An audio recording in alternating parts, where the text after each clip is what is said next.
Here's what's coming up today on the Prove Me Wrong podcast. What about Roswell? And he said, well, what about it? And Carolyn said, was it a weather balloon?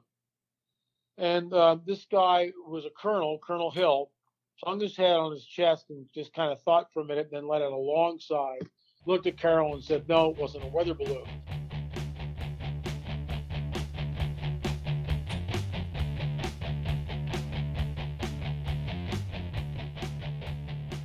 Welcome back, everyone, to another edition of the Prove Me Wrong podcast. I'm your host, Pete Lieb. I'm flying solo tonight, but I'm glad you're all on board. We are going to talk all things UFO and alien visitors tonight. Hopefully some history, case files, sightings, abductions, potential government cover-ups, you name it. To assist me in the discussion, I am very fortunate to have Mr. L.A. Marzulli on the line. L.A. is an author, researcher, lecturer, and filmmaker. He's been very busy. He has penned 13 books to date, including his work with UFOs titled UFO Disclosure, The 70-Year Cover-Up, as well as an expansive set of DVDs titled The Watchers. And there are now 11 of those and probably more on the way. You can also find him on the internet at lamarzulli.net, and Mr. Marzulli has lectured extensively on the subject of UFOs and brings his expertise to prove me wrong tonight. Welcome, Mr. Marzulli. Great to be here. Thanks for having me on. I appreciate that. Well, let me start at the beginning, because what got you interested in UFOs to begin with? Did you have an experience of your own at some point that led you to that? Well, when I was 12 years old, I was at Boy Scout camp. Camp Horseshoe, Rising Sun, Maryland. It's still there as far as I know. Nice. I mean, I could take you to the exact place where the encounter happened. I was with three other boys, so there were four of us in total. And we were taking a shortcut back up to where the campsite was. And it was like, I think, a spring or a fall day, not a cloud in the sky. And we were hopping these boulders up this dry creek bed. And out of the four boys, I was the last in line. And somebody goes, wow, what's that? And the other two guys go, yeah, what is that? And I look up and I go, where? And they point there. And I looked up and I saw a classic silver disc just sitting in the air, reflected in the sunlight for probably 15 seconds.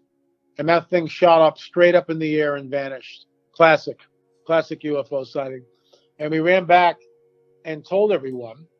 And by 5 o'clock that night, the other three boys denied that they had ever seen anything because of the ridicule from their peers. Really? I refused to back down, and I was called all sorts of names in the book, but I know what I saw, and, why am I going to lie? So then from there, you've kind of made the research part of your life's work from that point on, huh? Well, there was a book that changed my life. It was called The Omega Conspiracy by Dr. I.D.E. Thomas, and there are passages in the biblical prophetic narrative which are very hard to understand, but the moment we begin to plug in a supernatural paradigm into those particular passages, things begin to make a lot of sense. The whole UFO phenomenon was considered fringe, tinfoil hat, conspiracy theorists, all the labels. Now it's on Tucker Carlson on Fox News about every 4 to 6 weeks. Former U.S. Navy pilots have come on the record. Yeah, I heard that. They saw. Well, I mean, it's coming out. I've spoken to many, many people over the years. The phenomenon is real. It is burgeoning and not going away. And for someone like yourself, until you see one, you're not going to believe, no matter how many people say this, that, or the other thing. I mean, I get that. I respect that. That's fine. But when the United States government starts coming out and saying it, then I think we need to take a hard look at what's going on. No, absolutely. In your write-up of your book, UFO Disclosure, you make the statement that alien visitors are not only here, but they've been here for thousands of years. And I do think that there's actually a lot of evidence to show that. Could you start off by giving just maybe the audience a sense of some of the evidence that has been uncovered maybe throughout history and in your research that supports the theory, whether it be references in art, mythology, religious texts, cave paintings, those type of things? Well, everything you just said, it's all there. And it depends on what you want to say, what label you want to put on these entities. In my opinion, they are interdimensional entities. They are nefarious interdimensional entities. They have an agenda. They've had an agenda for thousands of years. They're responsible, in my opinion, for places like we see in Peru, Sacsayhuaman. When you're actually standing in Sacsayhuaman, 12,000 feet above sea level, and you're looking at these ancient megalithic walls, polygonal shaped stones, no square stones, everything's a regular shape, and they're put together absolutely seamlessly. One has to ask themselves, what am I really looking at here? Because it defies, I mean, I've shown those pictures. I've been there several times. I've shown those pictures to architects, to engineers, and they just kind of look at me and their eyebrows get raised and they kind of go, well, I'm not sure what we're looking at. Because they know that even in modernity, you'd be hard pressed to do it.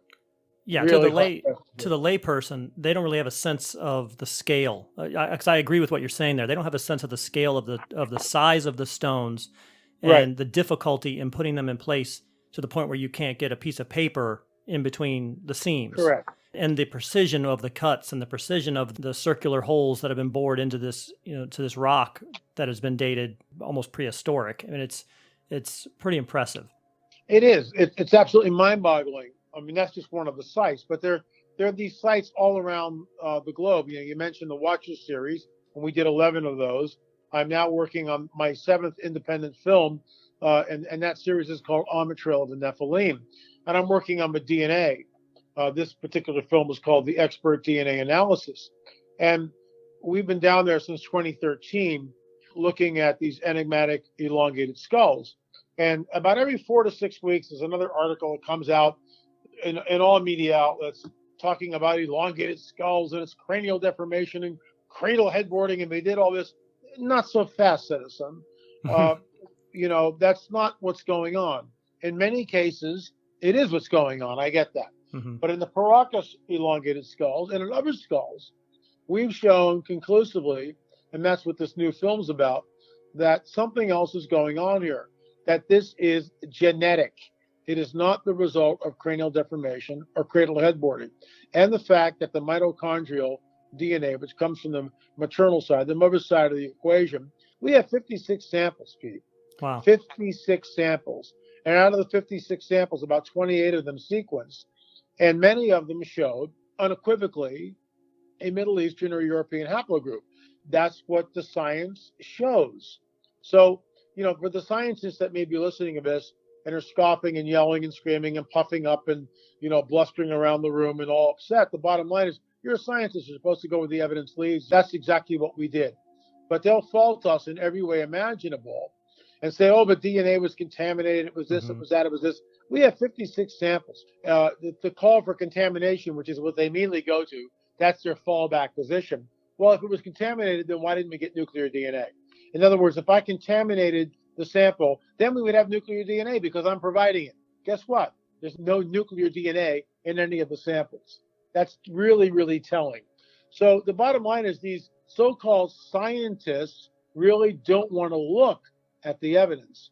And the Paracas people, these elongated skulls, we've got surgeons, medical doctors, anthropologists, archaeologists that come on the record in this new film, which will be released maybe before Christmas, if not definitely around the first of the year. But they come on the record, look right at the camera lens and says, you can't do this. This is not the result of cranial deformation, cradle headboarding. It is genetic. And Pete, that's astounding because it points back, in my opinion, to the validity of the biblical prophetic narrative, which talks about the Nephilim tribes. And the Paracas people show up on the shores of Paracas about 3,500 years ago, which is precisely the window where Joshua and Caleb are pressing the conquest of Canaan. And a lot of people look at that like Richard Dawkins and go, oh, the God of the Bible, he's killing all these innocent people. Not so fast, citizen. What if they're not people? What if they're hybrid entities which are in a fixed state, which we're never supposed to be? And they're coming here, messing with the genome, messing with the gene pool. And we know that. We've got accounts in the Americas, which we talked about in our first 3 films. Look, when you go to the Octagon Mound, and this is in the second film, Mathematical Mysteries of the Mound Builders. And the Octagon Mound encompasses a 50-acre tract of land. And the Octagon is huge. In fact, when you're there, you have no idea what it is. You have no idea what you're looking at because you can't tell. The only way you can see it is from the drone 800, 1,000 feet in the air.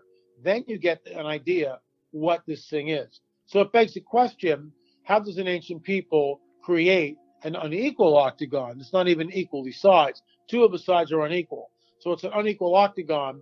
It's very complex. It's based on an 18-and-a-half-year lunar cycle. Let me break this down for you. Native Americans did not have geometry. Europeans, 3,000 years ago, did not have trigonometry. So nobody has it. But yet it's there in the Octagon Mound in Newark, Ohio. It's built on an 18-and-a-half-year lunar cycle. Well, we know that now in modernity because we've got telescopes and transits, and we're able to track the lunar cycle and get all this. Let's go back 3,000, 4,000 years ago. 3,000 years ago when the Octagon Mound was created, no one has any of these devices. So the only way to track that, the lunar cycle, and base your whole edifice encompassing 50 acres on an 18-and-a-half-year lunar cycle is to somehow go out and track the course of the moon nightly for 18-and-a-half years. That's how absurd it is. Right. How would you record the data, and how would you know when it repeated unless you could somehow crunch 18-and-a-half years of data? In my opinion, it was handed. In fact, the Book of Enoch, an ancient pseudepigraphical text found in the Dead Sea Scrolls, thousands of years old, tells us that one of the fallen angels that was part of the Luciferian rebellion gave the knowledge of a lunar procession to mankind. Broke the code, wasn't supposed to do that, but did it anyway. In other words, it was just handed to us. And then these same entities continued to give that information. The Octagon Mound in Newark, Ohio is built on an 18-and-a-half-year lunar cycle. America's Stonehenge in New Hampshire is based on an 18-and-a-half-year lunar cycle. Stonehenge in the UK is based on an 18-and-a-half-year lunar cycle. Oh, the Serpent Mound in Ohio is based on, drum roll, an 18-and-a-half-year lunar cycle. And the Serpent Mound is one of the most enigmatic edifices I've ever seen. It's the largest serpent mound constructed on the planet to date, anyway, that we know about. And the serpent undulates and winds through this. It's sort of like a peninsula that juts out from the land over this creek riverbed type of thing. And I've been there like 3 or 4 times. It's incredible. And the serpent's mouth is a gate, and it's in the act of swallowing an egg, which our work, our books, our DVDs, our films, and everything else, all of our research rewrote the paradigm of the serpent mouth. No one's ever done this before. And it's based on the Genesis 3:15 narrative, which states the seed of the serpent will be at enmity, at war with the offspring of the woman. The offspring of the woman will come and destroy you, crush your head. You will bruise his heel. That's prophecy written thousands of years ago, which becomes fulfilled with Messiah about 2,000 years ago, who crushed the serpent's head. Here's the deal. No one has ever put pen to paper, and I owe this to an amateur archaeologist by the name of Mark Hirschman in Ohio, who happened to be out at the Serpent Mound and then came to our Nephilim Mounds conference several years ago in Ohio, in Newark, Ohio. And he came up to me afterwards and he said, LA, I just watched Gary Stearman's presentation about Genesis 3:15, which is what I just quoted. The seed of the serpent will be at enmity with the seed of the woman. And I just came from the Serpent Mound. That serpent's mouth is wide open in the act of swallowing the egg. He's trying to destroy the seed of the woman. I wrote a paper about it. It's on my blog. It's in the film, Mathematical Mysteries. We go back to the Serpent Mound all the time. It rewrites the prevailing paradigm. And here's what's interesting. These sites, Pete, are highly charged sites. And I don't have time to get into all that, but for your viewers, it's Marzulli.net, Secrets of a Supernatural, Voices from the Other Side. What that film shows is supernatural, and some of this is on film. We actually captured it on film. And it's mind-boggling because these places are gateways. So you answered one of my questions already. I was going to ask, where did you feel like they came from? Did they travel space or did they travel dimension? So you're saying that they're coming interdimensionally. Are you then contending that some of these sites, as it has been posed, maybe some of these sites was an interdimensional gateway that they could travel between even one place to another? That's exactly what they were. They're mostly inactive. Mm-hmm. Some of them are still working. Amura, for one, I believe, is still active and still working. the Circle Mountain, Cahokia, all these places in the United States are not working, in spite of the Mayan elders coming out there and performing their ritualistic ceremonies. But these are highly charged areas. You mentioned that some of these places that used to be active are no longer active portals. I'm assuming you think that the visitations are still occurring today. How are they occurring today? Well, when Humbet's man was at the Serpent Mound, he tried to open it up, and they may have succeeded. I don't know. When we were down in Peru, on the border of Bolivia and Peru, there's a site called Amuramura, and there's a gateway there, and the shamans go there and they do rituals and they burn incense and do their typical shamanistic type stuff, and they open the gate. And we've had this is in, I think, the second film where the shamans come, open up the gate, and they see light beings come out. So this is ongoing. What's the end game? What is the purpose of the visitations? Why are they coming? Well, these entities want to be worshipped. Okay. They want to be worshipped. That is the end game. It always has been. Yeah, let me ask you this then. I get that they would want it to be worshipped. And if so, why do they seem to hide? Why would they not come out and just immediately introduce themselves a la Independence Day, parking their ship right over top of the White House? Why not make a grand entrance? Because the good guys hold them back. He that restrains will restrain until he is taken out of the way. That's a 2,000-year-old prophecy. He that restrains will restrain until he is taken out of the way. And that's why it hasn't fully manifested yet. Who is the restrainer? Well, that's a $64,000 question. Yeah, right? Who's holding them back? That's a great question. In my opinion, it's the spirit of a living God. Okay. Which is indwelled in every born-again Christian believer. And there's not that many of us on the planet, contrary to popular belief. There's not.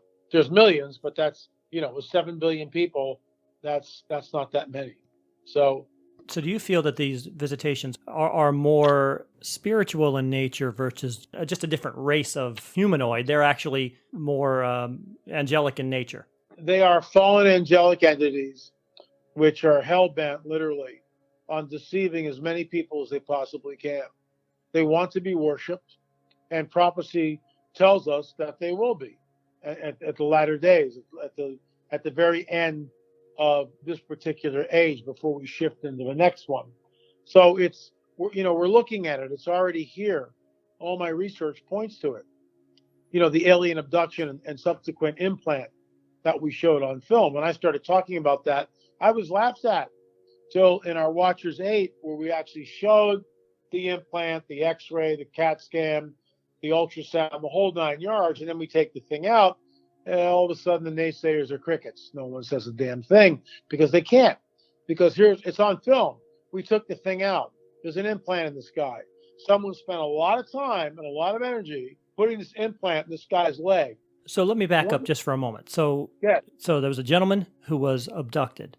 And once he was recovered or retrieved, how did he determine, or how was it discovered that he had an implant anyway? Did he have a memory of being implanted? What caused you all to look in his leg for an implant? Okay, he was riding his motorcycle. He felt this excruciating pain, so much so that he ditched the bike. Now, anyone who rides a motorcycle, you don't ditch the bike. Right. Rule number 1, okay? He ditches the bike, rolls on the ground, finally the pain subsides, and he goes, wow, what was that? Well, it happens again about a month later. He's riding the bike, and it happens again, ditches the bike. But this time, after the event, he goes and gets an X-ray, and he shows us the X-ray. And the medical doctor said, you've got some sort of a metallic object in your knee. And that's where we came on the record. We did our own X-rays, CAT scan, ultrasound, Gauss meter, stud finder, and other protocols that the late Dr. Roger Lear had put in place. And by the way, the body did not expunge it because it was wrapped in some sort of material, which we don't know what it is, but nerve endings seem to attach to it. So we think it's not the circulatory system that powers it, but it's the human being's nervous system that powers the implant. And I believe this ties back once again to a 2,000-year-old prophecy. I believe that this is the prototype of the mark of the beast, which we read about. These entities are spent a lot of time abducting people and putting these implants in. The day we were trying to take that implant out, Pete, that thing was cloaked. We couldn't find it. Where 2 weeks beforehand, we found it no problem at all in the ultrasound machine within 2 minutes. We're there for an hour and 20 minutes, and the surgeon, Dr. Matriciana, can't find it. Can't find the implant. Where 2 weeks earlier, he found it within a minute. And this guy was not looking for any type of notoriety, and we filmed everything. Was it giving off? Was it giving off any kind of energy, or is it a tracking device? What do you think is the purpose? It's very complex. It's much more than a tracking device. I believe it changes the host DNA. Oh, okay. Is he the only person you've found like that, or have you found others? No. The late Dr. Roger Lear took out 17 of these things. We were number 17. We were the last one out before he died, before he passed away. Where was this at? Are these located in a specific area, or is it something that's just kind of across the board, worldwide? It's random. I mean, he came to us. He was abducted when he was 5 years old. So this was a 40-year-old implant. Wow. We could cut it after we removed it. We could cut it with a razor knife. This is hardcore physical evidence, scientific. We went to SEAL Lab, look at the thing in a scanning electron microscope. It's all on film. It's all in Watchers 8, all of it. Watchers 7 and Watchers 8. It's groundbreaking stuff. No doubt. And yet most people don't even care. I mean, give me a break. We've got the evidence. Here it is. And most Americans will go watch it or The Joker, but they won't spend a couple of bucks to support our work, our film, and go look at something which may change their worldview, may change their life, may actually educate them to what's not coming down, but it's already here. It's already here, active, integrating with us. Stuff's happening. Wake up. So you say you might be changing his DNA. Changing it in what way? To what purpose? So you're not human anymore. You become a modern-day Nephilim. So is there any other, outside of some of the implants that we found, is there any other alien technology that's been recovered? And I don't know what you think about the Roswell incident or what they've got in Wright-Patt Air Force Base. I know I'm from Columbus, Ohio, so Wright-Patt Air Force Base is pretty well known to me, right down the street. And we've always kind of heard, whispers that maybe the real Area 51 is actually at Wright-Patt, and it's not in Arizona somewhere. Yeah, it is. That's exactly where it is. So what other technology do we have that maybe the general public just doesn't know about? Well, the late Philip Corso wrote a book right before he died, basically a deathbed confession stating that, look, I was tasked with taking these items and handing them off to techno firms and having them back engineer them. And I've always believed Corso, but when you move into the present day, Luis Elizondo stated on Tucker Carlson about a month ago, and I'm using that clip in my presentations. Mm-hmm. Tucker asked him, "Are you testing material from crashed UFOs?" And Luis Elizondo says, "Yes." And then Tucker says, "Well, where are you getting this from?" And he says, "Well, some of it is from the private sector, but there's no provenance to some of those items. So, they're kind of spurious in some ways. However, the government has also given us material, and there is provenance for those." So that's on Tucker Carlson once again. That's the second rung of a disclosure ladder. The first rung was in 2017 with Commander David Fravor saying, when asked by Tucker, "Where do you think the craft was from?" Commander Fravor stated unequivocally, whatever this was not of this world. Mm-hmm. So that's the first rung of a disclosure ladder, national TV, primetime Tucker Carlson. The second rung is when Tucker Carlson asked Luis Elizondo, I think it was in May, does the United States have debris from a crashed UFO? And Elizondo states unequivocally, yes. He says it twice. Because Tucker redirects the question, asks it in a slightly different way, and Elizondo responds, yes. That's the second rung. Look, I had a deathbed confession, not from the guy, but from the people who were taking care of them. Mm-hmm. It's a husband and wife. It's in our film in their own words. Groundbreaking stuff. This guy was flown to Roswell. He was OSS, which later becomes CIA. He had 3 different degrees, really smart guy, and he was in his 90s and getting ready to check out. And that's when my friends came in, Jim and Carolyn Rankin, and they were specialized in end of life care. And they were with this guy and struck up a friendship with him. And one thing led to another. And one day Carolyn asked him, "What about Roswell?" And he said, "Well, what about it?" And Carolyn said, "Was it a weather balloon?" And this guy was a colonel, Colonel Hill, hung his head on his chest and just kind of thought for a minute, then let out a long sigh, looked at Carol and said, "No, it wasn't a weather balloon." And he proceeds to tell a story how he was flown from Dallas Fort Worth to Roswell because he was an interrogator in World War II, OSS. Mm-hmm. And he had contact with one of the aliens, alleged aliens, who was alive, and tried to communicate with it, but it couldn't communicate. And when asked, where did the wreckage go, he stated unequivocally on the record, "Right, Pat." Well, that's one interview that we did. Another interview I did with Jesse Marcel Jr. years ago, before he passed away, was when he handled the debris from his father, who was a 509th Bomber Group intelligence officer. And I think that Jesse Marcel Sr. would somehow mistake a weather balloon for a crashed UFO is absolutely preposterous in every way. And the very different, it basically defines the definition of the word preposterous. This guy was there. He knows exactly what weather balloons look like. He's driven out to Mac Brazil's ranch. He sees the stuff. He collects it in a box. He brings it back, wakes up his wife at 2 or 3 in the morning, wakes up his son, Jesse Jr., and he says, "What you're looking at is probably not from this world. You may never see it again." And the Marcel stuck with that story. I have that interview in my book. We included it in basically the new book, UFO Disclosure, the 70-year cover-up exposed. So, I mean, I'm out in the field.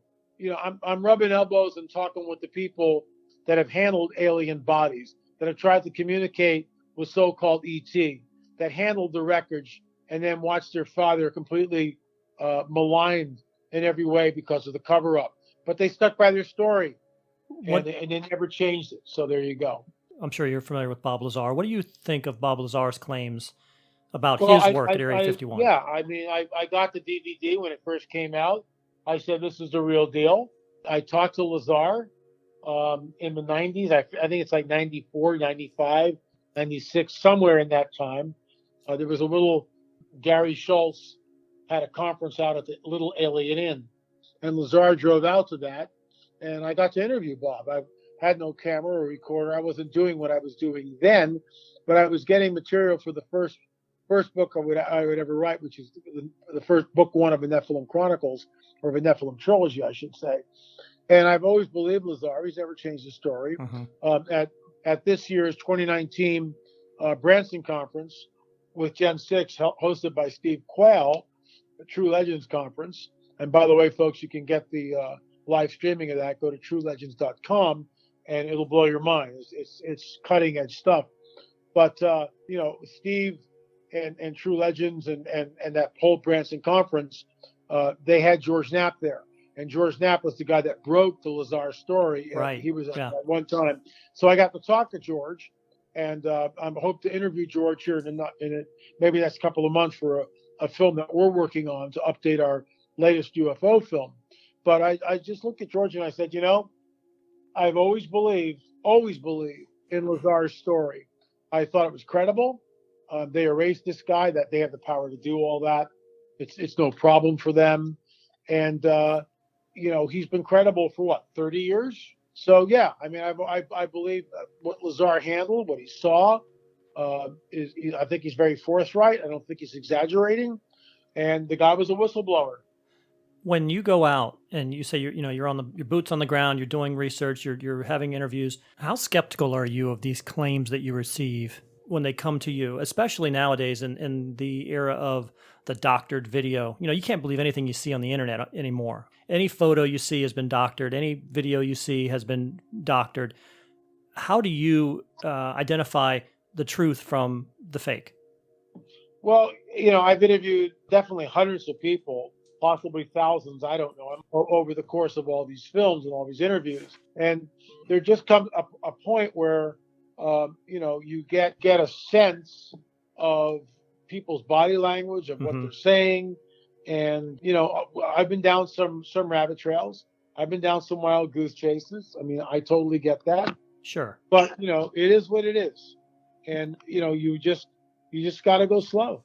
That seems incredibly difficult to me. That seems like the hardest part to me, being a researcher like that, is being able to kind of sift through what's a real encounter and what is something, either somebody looking for publicity or somebody maybe potentially with a mental issue, something happening there. That seems incredibly hard to be able to sort those out.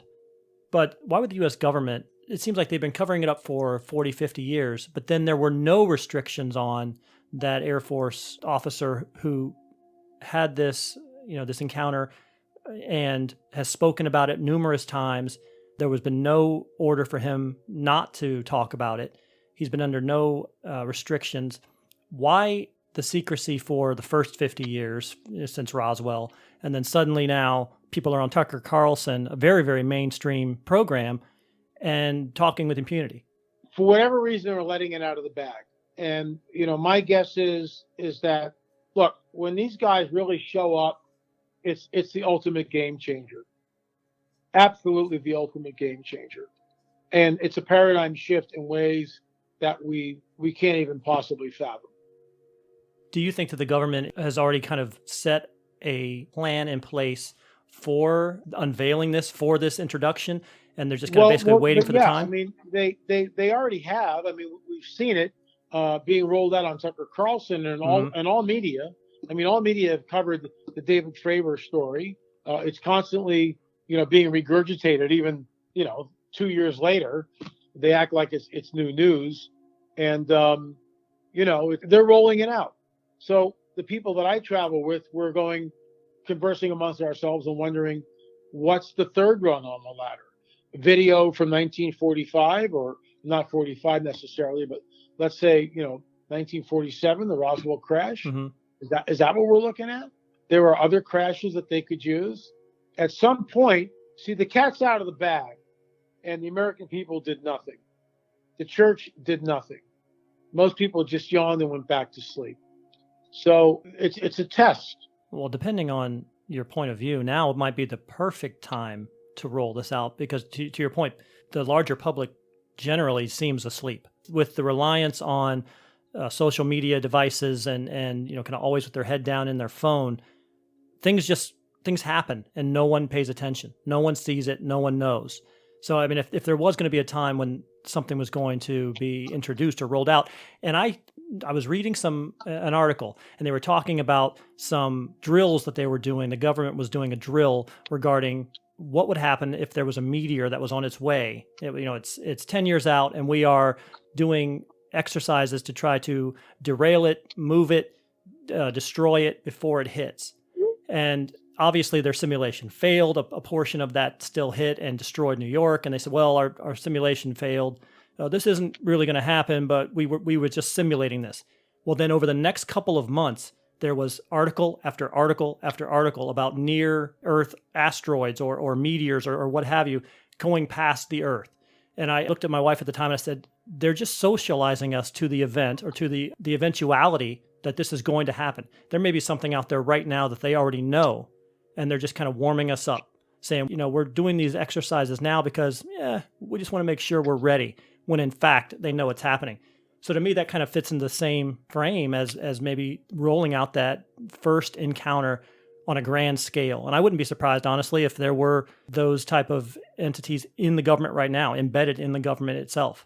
What are your thoughts on that? I know I gave you a lot there. Look, it's very, very complex, and no one has the whole picture. I don't have the whole picture. I have part of it, as many other researchers do, but I hold tenaciously to the paradigm that these entities are interdimensional, nefarious interdimensional entities, which have an agenda. They want to be worshipped. And I've said this, and I've said it numerous times in print, on countless radio shows. When they show up, they will tell us that they created all life on this planet, that they seeded us here, that they genetically manipulated early man, started the world's earliest civilizations and subsequent religions, and now at this critical juncture in human history, they, ET, are back to usher us into a golden age. So there you go. Well, there were a lot of rumors and stories about some alien technology fueling the Nazi technology boom during World War II. Have you ever researched that at all? Have you ever come into any evidence of that spacecraft or technology that was found by the Germans that they used to kind of reverse engineer things? Absolutely. I think that the Nazis were up to their eyeballs in it. I mean, there's a legend with the late Werner von Braun when asked, this is a apocryphal story, it'd be great if you had a video of it, but no one does, so you can believe it or not believe it. Mm-hmm. But he asked, how did you guys make this leap? And von Braun said, we have help from them, and he pointed to the sky. We know that according to, and I wrote about this in the third book of a trilogy, with the idea of the Peenemünde, the secret. That was like the Nazi 51, where they experimented with all this stuff. They had technology. Why did they go to Antarctica? Why were they obsessed with Antarctica? And they did all that. So look, there's a lot of stuff that we just don't know. But Hitler and the inner circle of the Nazis were occult adepts. I mean, that's what they were. They were occult adepts. They knew. Right. If you've ever heard about Vedersburg Castle, you know that there's the place where the skulls were, where the black sun is, where the rituals were done. I mean, it's elongated skulls were found. I mean, this is a highly charged area. These guys were in contact, and they didn't win. They came real close to it, but they didn't win. What do you think that the attraction was with Antarctica?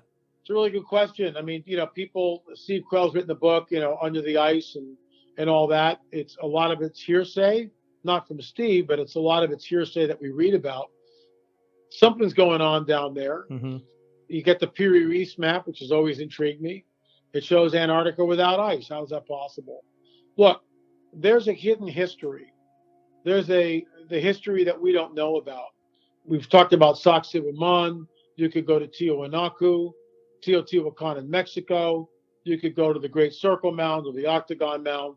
The bottom line is we are staring at mysteries which we have no answers to. And archaeologists and anthropologists try to shoehorn everything into their nice little cute Darwinian theory where, these were primitive people that somehow just built this stuff, one basket full of dirt at a time, which in my opinion is absolute nonsense. One of the biggest falsehoods and fakeryism that I can imagine is the constructing the pyramids. The lie that we've been told, to me, the lie that we've been told about how the pyramids work and how they've held on to that. Just the time frame of what they're saying had to be done by a relatively uncivilized people is mind-boggling to me. And they hang on to that and say, well, no, we just had, 20,000 slaves working 24 hours a day, placing 2.5 to 3 ton rocks perfectly aligned every 5 minutes while they're having to build the ramp, because they have to build a huge ramp. They can't just pick it up. The ramp is 1.5 miles long. The ramp would actually take more labor to construct than the pyramid itself. And the ramp's being constructed while they're still placing rock every 5 minutes. It boggles the mind when you actually step back from it and think about what they're trying to get you to swallow. I mean, it's the huge. reason for this is that these people are anti-supernaturalists. In their worldview, which is a Darwinian paradigm, there is no supernatural. There is no God of the Bible. There are no supernatural events. There is no absolute authority on a throne somewhere. There isn't. There's just mindless evolution. So with that in mind, they're in a closed system. They can't possibly look for anything else except a natural explanation. But these places over and over and over again, I mean, like Sacsayhuaman, if the Inca are such master stone builders, let's give them some copper chisels. Mm-hmm. Let's get your best Inca stone masons and show us how you build 20 feet of a Sacsayhuaman wall. Just show us that. Or just some of the platform stones from some of these amazing, think of the work that had to be done just to level the base of the Great Pyramid. And that pyramid is still level 10,000 years later. Yeah. That alone was an engineering marvel. That's Absolutely. It's incredible to me. I've obviously done a lot of research on the pyramids. It's 40 acres. Right. And it's level, I think it's level within like 2 inches or something. Yes, absolutely. It's unbelievable. So how do they do that in the ancient world? Well, 20,000 slaves and placing a rock every 5 minutes. I'm not buying it for a second. Not at all. I agree with you there. So you talk about an ongoing abduction problem. Can you give me and the audience kind of a sense of the scope of it. And I know you talked about they're traveling interdimensionally through these charged locations. Do you find that maybe a grouping of abductions near those highly charged locations? That's a really good question. I don't have the data to really weigh in on that. I just know that there's certain parallels on the planet which seem to have much more supernatural activity than other places. That much I do know. But as far as like abductions happening around, let's say, the Great Serpent Mound, I have no data for that. However, we have had people in the area write me and say that there's a lot of supernatural activity at their house or where they were, so a lot of UFO sightings happen in there. So it's yes, but it's certainly not a scientific yes. What are some of the classic characteristics, finger quotes, classic characteristics of the abductions that get reported? Well, in our film, In Their Own Words, we used Al Matthews, who was abducted numerous times, and it's chilling. One of the stories he talks about was driving home from work, and he goes by his exit. In other words, he knows he's being steered. He goes by his exit, so right off the bat, red flag on the play, and he knows he's about to be shut off. He knows the feeling because it's happened too many times. They're going to shut him off and take him. Well, they take him and his car. Next thing you know, it's 4 hours later. The car is vibrating and descending from the craft in this brilliant white light. His entire body is vibrating. The car hits the road. It starts and it drives itself till Al comes out of his stupor and can grab the wheel. He realizes it's 4 hours later and he's 120 miles away from where he should be. He drives home, takes a shower, he crawls into bed, curls up in a fetus position, and cries himself to sleep, going, "Why me?" Why do you think it is that because some people have, like you're saying, multiple encounters, and some people have none, obviously. They go their whole lives, to their knowledge, without any encounters at all, and some people are just repeatedly taken. Is there any indication from your standpoint as to why? They're after something. They're after a certain genetic type, a certain genome, a certain DNA profile, and we don't have the answers to that. I mean, this is what I mean. We've got some answers, but we don't know. We just don't have all the answers. You see a lot of these things that are stereotypically associated with encounters, i.e. cattle mutilations, crop circles. Do you think that those things are actually linked, or are those just more maybe media driven or just scare tactics? No, cattle mutilations are real. I spent some time with Chuck Zukowski. I've seen the pictures. I've talked to Chuck. He's been a researcher for years on this thing. Look at Linda Moulton Howe's work on the cattle mutilations. Her first film, great film, by the way, Strange Harvest, which is very unnerving because something is going on, and it's very deliberate. They do this. They drop the mutilated cow back in the field. The coyotes won't even get near it. Give me a break. And law enforcement knows what's going on, but they're told not to do anything with it, so they don't, because it goes nowhere. And in all the decades since this is happening, they've never brought charges against anyone. It's real. So the animals won't go near it. Is that because they are radioactive? Are they giving off some type of some energy? Pete, I don't know. I mean, you're asking questions that we've all pondered. We have no idea why coyotes, who will basically eat anything, right, won't go near it, but they don't go near it. And so then with crop circles, do you feel like crop circles are real, or crop circles just two guys with a board can make a crop circle overnight? What are your thoughts on that? Some of them are real. The early ones certainly are. Some of the more complex ones are real. Again, goes back to Levin's good research, where the nodes of the crop were actually blown out. They were bent. They weren't broken. I mean, there's a lot of fake ones out there. I get all that, but there's a lot of real ones. That's the problem. Is you talked about videos. Yeah. It's like I discovered a picture out on Catalina Island, which we had analyzed, and it showed a 9-footer. It showed a 9-footer. Okay, out. In plain day, in situ. It was a skeleton, and we had it analyzed, and all three people put it right around 9 feet. Well, Catalina Island redacted the picture and just showed Ralph Glidden, the archaeologist, standing in the shallow grave without the skeleton. So we showed that, and we said, look at what they did. They redacted the picture. Where's the skeleton? Since then, other people have taken the picture that I discovered, and it's on their website, and they've acted like they discovered it. So there's no honor among thieves. I mean, it's just unbelievable what goes on out there in the internet. It's just incredible. So do you think crop circles are kind of like the modern day Nazca lines? I mean, is it something that they're directional signs, or there's some type of hieroglyphs of some kind? Because you really only can see them from above, right? And you don't really understand what you're seeing from below. It's only when you get significant height that you can actually see what you're understand what you're looking at. And that's exactly like the serpent mound and the octagon mound and the circle mound. It's all the same thing. Only when you're a couple thousand feet up in the air does it really come into play, really come into focus. So I hear what you're saying, and these are questions. This is why we're in the field doing the research, right? Because we want to know what we're looking at. Are the connection back to the Nazca lines or these other ancient sites? In my opinion, the answer to that is yes. That's why I make the documentary films that I make, to try to plow down and get to the truth. Is your contention that you've found evidence then of giants, essentially, that once roamed the earth, they're no longer around?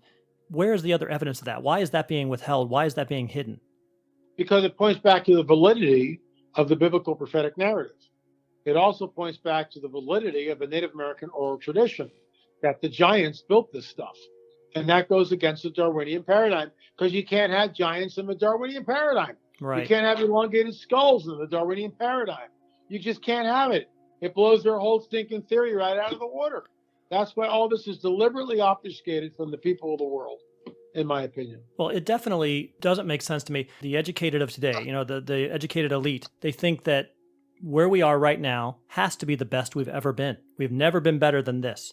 It couldn't have been that maybe throughout history and throughout time, humankind, maybe we have branched. Maybe there were a time when Nephilim and human were together.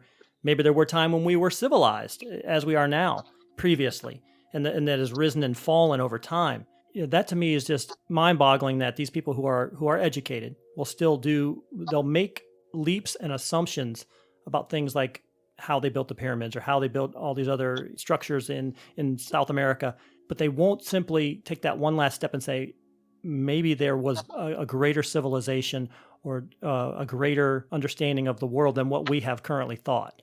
It just blows my mind. Well, here's the deal, Pete. I mean, again, the paradigm that is held sacrosanct in both academia and the scientific community is a Darwinian paradigm. That's the truth. There is no supernatural. There is no God. There is no, people don't walk on water. Water isn't changed to wine. No virgin birth, no floating axe heads, no talking donkeys. People aren't raised from the dead. None of that's real. It's all a bunch of nonsense. Everybody can go back to sleep. Right. So that's the prevailing paradigm in academia and the scientific community. Watch Ben Stein's movie Expelled. That's what he talks about. So all this points to the validity of a supernatural paradigm, that it's real, that it's there, that the biblical narrative is true, that there is a Savior, and he came 2,000 years ago, and he hung on a cross and died for humanity's sin, everyone's sin. And then maybe the David and Goliath story in the Bible was actually real. Exactly. So I have a couple more minutes here. So what's the next step? Where do you see this going? Any theories on whether or not we'll eventually, obviously you think this will eventually be made public. Any theories on how that's going to happen? Well, it's going to be divulged on the media, just like on Tucker Carlson. Mm-hmm. And is anything that we can do right now to kind of protect ourselves, or are we essentially just, we're just waiting for the eventual to happen? There's really nothing you can do. I mean, how do you protect yourself to the paradigm shift? You can't. Right. You can't do that. All we can do is do what I'm doing. Shout out the warning. This is the coming great deception. This is what it is. This is the lie that was prophesied 2,000 years ago. This is it. This is the lie which changes everything. But it's a lie. And it's been concocted in Hell's Kitchen for who knows how long. And it's about to manifest. Well, thank you so much, L.A., for joining us and joining the show today. You definitely have provided me with a lot to think about, for sure. I think it's been a great conversation, and I would love to do it again and maybe dive into that research regarding the Nephilim. I'm really interested in that as well. again, if anybody's interested in finding out more information about what LA has been doing, it's lamarzulli.net. We can purchase books and videos and DVDs there, correct? Is there anywhere else that we can get them? Just lamarzulli.net, lamarzulli.net. Okay. Anything else that you wanted to say before we go? You know, folks, all this, everything that we do, our mission statement is this: to expose the deception of the prince of the power of the air and to herald the return of the King, Jesus. We are in the midst of a cosmic war, a cosmic battle, which we see manifesting in supernatural events all over the planet. And all I can tell you is the good guys are here. And that's the rider on the white horse, Revelation 19. I challenge you to read that. The last book of the Bible, chapter 19, is just an address. Mm-hmm. Check it out, because it's a message of incredible hope. And that is the ultimate game changer. Thanks again, LA. I really appreciate it. And I hope again to talk to you soon. Okay, take care. You too. Thanks. Okay, everyone. Once again, that was L.A. Marzulli. Quite a conversation. Went through a little bit of everything. His feelings on alien abductions, alien visitations, how they're getting here, what their agenda is, Nazi technology, cattle mutilations, crop circles. Really kind of ran the gambit on it. Fascinating discussion. What do you think? Do you think that we are being visited by aliens? Have you ever been abducted by an alien? If so, please message the podcast. I would love to read it online and discuss it more. If you want to contact the Prove Me Wrong podcast, you can do so in a number of different ways. You can contact us through email. Our email is provemewrongcast@gmail.com. We also have a Prove Me Wrong Facebook page. Just search Prove Me Wrong. We're also on Instagram, also titled Prove Me Wrong. And if you're just looking for content, if you just want to find out how to listen to the podcast, you can find us on the podcast app, iTunes, Stitcher, SoundCloud, Tunein Radio, really anywhere that you find podcasts, you can find the Prove Me Wrong podcast. And, we put out new content every week, just like our conversation here today with Mr. L.A. Marzulli. And finally, before we sign off, let me say that this episode of the Prove Me Wrong podcast has been brought to you by ZendoZones citronella burners from J.T. Eaton.